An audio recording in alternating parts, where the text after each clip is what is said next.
दोस्तों, जैसे इंडिया ने पाकिस्तान को एशिया कप में बैक टू बैक लर्न दिया था, वैसा ही back to back learn Australia को ऑस्ट्रेलिया में जाके टीम इंडिया ने दे दिया है, जिसे देख के पाकिस्तान मीडिया कंप्लीटली शॉक हो गया है। इंडिया की टीम दुनिया की इकलौती ऐसी टीम है भाई, जिस कंट्री में भी भाई ये लोग जाते हैं ना खेलने के लिए, उनको ही भाई पेल पाल के आ जाते हैं। ऑस्ट्रेलिया में भाई जाके ऑस्ट्रेलिया वालों को T20 सीरीज हरा दी है।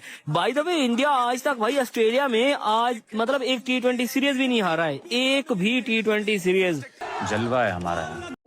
वर्सेस ऑस्ट्रेलिया भाई, ओवल के मैदान के अंदर आज छक्के छुड़ाए हैं ऑस्ट्रेलिया के भाई, उनका गमन तोड़ के रख दी। सीरीज के अंदर खतरनाक किस्म का ट्विस्ट आ गया, क्योंकि ऑस्ट्रेलिया को भी ये बात पता है कि हम जीत नहीं सकते ऑस्ट्रेलिया वाले। अब लेकिन इंडिया के पास एक अच्छा चांस है ओडीआई सीरीज का बदला लेने का, कि अगर वो आखिरी T20 जीतते हैं तो भाई ना सिर्फ बल्कि ऑस्ट्रेलिया को हराएंगे, बल्कि ऑस्ट्रेलिया के अंदर सीरीज भी बाहर करेंगे। और मेरे हिसाब से सूर्य कुमार यादव के करियर के अंदर एज अ कैप्टनसी मतलब उनके लिए सबसे बड़ी सीरीज होगी विनर के लिए। Next question please. हिंदुस्तान बामुकाबला ऑस्ट्रेलिया। ऑस्ट्रेलिया जो बड़े एटीट्यूड के साथ, बड़े गुस्से के साथ भाग के निकल गई, लेकिन आज के मैच में क्या हुआ कि हिंदुस्तान ने सेम एटीट्यूड, सेम गुस्सा, same kind of brand of cricket जो खेली, वो ऑस्ट्रेलिया खेलता है उनके खिलाफ खेली। भारत ने एक दफा फिर सबको याद करा दिया कि वो कितनी बड़ी टीम बन चुके हैं, क्योंकि ये powerful performance, power house performance, batting, bowling, कप्तानी के पॉइंट ऑफ व्यू से, फील्डिंग के पॉइंट ऑफ व्यू से, तीनों शोबों में ऑस्ट्रेलिया को मात दी। और जिस तरह की पिच आप लोगों ने देखी भी होगी कि जी बॉल स्विंग भी हो रहा था, नीचे भी रह रहा था, ऊपर भी आ रहा था। ये मुश्किल विकेट नहीं थी, ये T20 की पिच नहीं थी असल में, कि इस तरह की पिचेस T20 में होनी नहीं चाहिए। लेकिन मैं इंडियन टीम की तारीफ करूंगा कि आसान टीम नहीं थी, जितनी आसान इंडिया ने जीत हासिल कर ली है। मैं ये कहूंगा कि जो इंडियन बॉलर्स थे उन्होंने बड़ी जबरदस्त बॉलिंग की। बहुत बहुत मुबारक हो जी इंडिया के लोगों को। 5 T20 की जो सीरीज थी उसमें से 2 मैच तो इंडिया की टीम ने जीत लिए।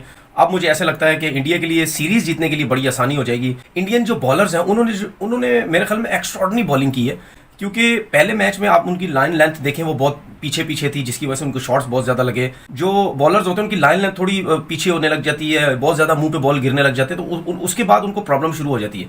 लेकिन जो इंडियन बॉलर्स ने जो कमबैक की है, जिस तरीके से उन्होंने बॉलिंग की इस मैच के अंदर, वो वाजे एक चीज नजर आई। इन पिचेस के ऊपर स्पिनर्स का बॉलिंग अच्छा करना वो बहुत मुश्किल काम होता है, क्योंकि आपको accurate with in stump bowling करनी पड़ती है, आपको तेज बॉलिंग करनी पड़ती है। तो overall very well played India की टीम। अब मुझे ये लगता है कि आराम से जो इंडिया की टीम है वो भी ये सीरीज जीत जाएगी। ब्रिलियंट, मतलब 168 की आपके पास टोटल लगा हो, आपका पावर प्ले 5वें ओवर में तकरीबन 40 गिर्द गिर्द घूम रहा हो, और वहां पहला विकेट आना, फिर 20 रन की और मजीद पार्टनरशिप, फिर 13 रन की पार्टनरशिप, फिर 21 रन की पार्टनरशिप। यहां तक मामले थोड़े से अभी भी ऑस्ट्रेलिया की हाथ में थे, लेकिन जहां 5वीं विकेट गई, इंडिया की आज जो सबसे खासियत थी वो थी पार्टनरशिप नहीं लगने देना। रेगुलर इंटरवल्स में सूर्य कुमार यादव ने आज अपने बॉलिंग कॉम्बिनेशन को भी तब्दील किया। जब लड़के खेलोगे ना डरे बगैर, फेयरलेस क्रिकेट खेलोगे ना, मैं कहता हूं इन गोरों को सुकून से मसाज पुराम कर दोगे। मुझे पता है, मैं जानता हूं ना, मैं इंडियन टीम को जानता हूं बाबा जी। इंडियन टीम की जो सिस्टम है ना वो सारे पता है कि इंडियन टीम में क्षमता है। ये किसी फुद्दू से भी पूछ लो ना, इंडियन बैटिंग ना वो दुनिया में नाम है। इंडियन बैटिंग का बाबा जी नाम है, टॉप क्लास की बैटिंग है इन लोगों की। जितनी टॉप क्लास की बैटिंग इनकी है ना, मैं कहता हूं किसी की भी नहीं है। मैं आपको लिख के देता हूं, किसी टीम की नहीं है ऐसी। अभिषेक शर्मा जल्दी आउट हो गया बाबा जी, जल्दी आउट हो गया। मगर जब वो खेल रहा था बाबा जी, कसम से जो कमेंटेटर है ना वो भी बोल रहा था कि बाबा जी ये क्या खाता है। They have never lost a T20 series in Australia. तो ऑस्ट्रेलिया में खेलते हुए अब इंडिया ये सीरीज हार नहीं सकता। इस सीरीज से पहले 4 सीरीज हुई हैं और उसमें 2 इंडिया जीता है और 2 लेवल हुई हैं, हारा आज तक भी नहीं है। और ये वाली सीरीज अब इसमें भी ये सर्टन हो गई है, ये बात तयशुदा हो गई है कि इंडिया ऑब्वियसली ये सीरीज तो हार नहीं सकता। 5 मैच की सीरीज के ये चौथा मैच था। 2 मैच इंडिया की तरफ है, 1 मैच ऑस्ट्रेलिया की तरफ है, और 1 मैच बारिश की नजर हो गया। अब आखिरी मैच वो इंडिया अगर जीत जाएगा तो ऑब्वियसली सीरीज अपने नाम कर लेगा, और अगर ना भी जीत पाया तो भी सीरीज लेवल होगी।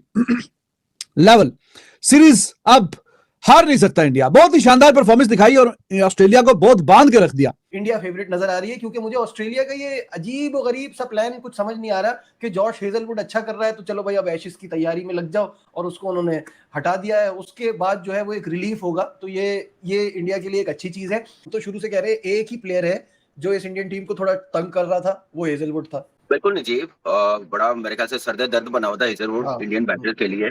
आज गोरों का, ऑस्ट्रेलियंस का गरूर टूटा है और तोड़ दिया है गरूर गोरों का उन्होंने आज। और मजा आया क्रिकेट देखने का। ये वो क्रिकेट थी जिसमें आप खुद भी इन्वॉल्व हो जाते हो घर बैठ के, और पैसा वसूल था सबके लिए। ऑस्ट्रेलिया का फिर घंटा बज गया, आज घंटा बजा दिया, इंडिया ने पकड़ गया आज आपका। फिर भी इंडिया की यंग टीम ने आपका पकड़ के घंटा बजा दिया। बॉलिंग स्ट्रैटेजी को भी तब्दील किया। ये एशिया कप से लेके पिछले गेम तक एक ही सेट पैटर्न के साथ अपनी बॉलिंग को अटेम्प्ट कर रहे थे कि जहां बुमराह के 3 ओवर लेने हैं, 2 ओवर आपने पेसर के कराने हैं, 2 उसके डेथ में रखने हैं, बुमराह का 1 ही रखना है और साथ में फिर 1 ओवर एक स्पिनर वरुण चक्रवर्ती से करा के पावर प्ले को फिनिश कर देना है। आज तीसरे ओवर में ही चेंज आया, अंडर द पंप गया इंडिया, अर्शदीप को सेकंड ओवर में रन पड़े, लेकिन वहां से भी मामलात नहीं बिगड़े क्योंकि Surya Kumar Yadav kept on creating changes. वो प्री एम्प्टेड नहीं होकर आया था, यहां वो सिचुएशन के लिहाज से जिस बॉलर को इंट्रोड्यूस कर रहा था वो बॉलर उसको विकेट लेके दे रहा था। हालांकि कभी कभार फॉर्च्यून ऑलवेज, कभी कभार नहीं, Fortune always favours the brave. आप थोड़ा सा बहादुरी से मुकाबला करो ना, तो फिर आप भी यहां डिफेंसिव माइंडसेट को साइडलाइन कर देते हो जब आप मेंटली अग्रेशन के साथ उतरते हो। बेटा ऑस्ट्रेलिया टीम आप क्या समझते हो मजाक है?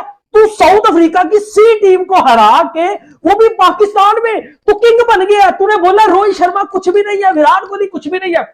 आप देखें हार्दिक पांड्या भी इंडिया के पास नहीं है, रोहित शर्मा उनके पास नहीं है, विराट कोहली उनके पास नहीं है, लेकिन ये जो यंग टैलेंट है ना, तबाही तबाही। अगर शुमन गिल ना करे ठीक है, अभिषेक शर्मा करेगा, अभिषेक ना करे सूर्य कुमार यादव करेगा, सूर्य कुमार यादव भी ना करे तिलक वर्मा करेगा, तिलक वर्मा भी ना करे बेटा सुंदर करेगा, सुंदर भी ना करे अक्षर करेगा। मारने के लिए आपके पास सिर्फ 2 बैट्समैन है इसमें, एक है सूर्य कुमार यादव, दूसरा अभिषेक शर्मा। यानी नीचे के लिए आपने कुछ भी नहीं, आप कहते हैं ठीक है भाईजान। देखें ये बॉलिंग थी हल्की, आज जो ऑस्ट्रेलिया की बॉलिंग खेली एबट वेबट जो है ये कुछ नहीं, ठीक है एलिस की 3 विकेटें हैं लेकिन 36 रन है, तो 9 रन की औसत से दिया और इतने ही रन आपको पर ओवर में चाहिए होते हैं। कुमन देखे 31 रन है। जो बात है ना कि इनके सीनियर भी जा रहे हैं, जूनियर भी आ रहे हैं, तो मशीनरी वैसे ही चल रही है। नजीब मशीन नो डाउट मशीनरी चल रही है, लेकिन आपको याद है कि ऑस्ट्रेलिया वाहिद जगह ऐसी है जहाँ पे खेलना इतना आसान नहीं होता है। स्पेशली एक नए बच्चे के लिए उसको एडजस्ट होना बहुत मुश्किल होता है। वहाँ की जो बाउंड्री ट्रैक्स होते हैं उस पर किस तरह ये डिलीवर करते हैं, किस तरह की मैनेजमेंट इनसे काम लेती है, अभी जो प्रैक्टिस हुई होगी उन्हें किस तरह तैयार किया होगा, हर चीज़ के लिए तैयारी होती है ना। तो ये मैच देखा जाएगा, मैं अपने तौर पे देखूंगा कि इंडिया ने इन बच्चों के साथ मतलब किस तरह तैयारी करी है। मतलब यार सेल्फ इन्फ्लिक्टेड ब्लंडर के बावजूद इंडिया 167 कर गया। इंडिया की जो बैटिंग पावर हाउस एक बैटिंग लाइनअप है, जहां आपके पास, चलो शुभमन गिल की मैं बात करूंगा अभी, अभिषेक शर्मा, शुभमन गिल, सूर्या कुमार यादव, तिलक वर्मा, जितेश शर्मा, वॉशिंगटन सुंदर जो पिछले मैच में 23 बॉलों में 49 रन बना के जा रहा है। मतलब कौन सी एक्सपेरिमेंट हो रही है भाई ये? अब्बू है आप सबका, उसने पकड़ गया इन ऑस्ट्रेलियन का, घंटा पकड़ दिया, पकड़ के घंटा।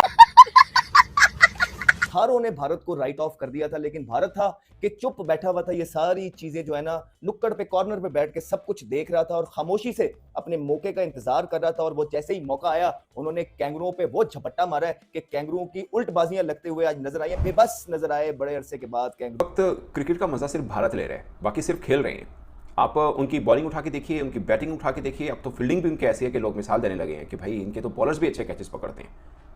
और ये T20 वनडे टेस्ट हर फॉर्मेट के अंदर दुनिया के हर टीम के खिलाफ दुनिया के हर कोने में जाकर ये टीम इंडिया प्रूव कर रही है। ऐसे ही कारकर्दगी टीम इंडिया पिछले 12-13 बरस से अपने घर में दे रही थी, मगर सब कहते थे कि ये घर में बहुत अच्छा खेलते हैं। मगर अब तो ये हुआ कि ये घर के बाहर भी अच्छा खेलने लगे, और घर के अंदर कैसा खेलना है ये सबको भारत से सीखना होगा। और शायद हमें तो बहुत ज़्यादा सीखना होगा, क्योंकि हम लगातार अपने घर के अंदर हार रहे हैं। 2 बरस हो चुके हम जीते ही नहीं है। तो बस दोस्तों इस वीडियो में इतना ही। आई होप आपको वीडियो पसंद आया होगा। वीडियो पसंद आया तो लाइक जरूर कर देना, चैनल को सब्सक्राइब भी जरूर कर देना। मिलते हैं एक और मजेदार वीडियो के साथ। Final match you perform, what happening? Huh? Final match you perform, what happening? What do you mean? Final match you perform, what happening?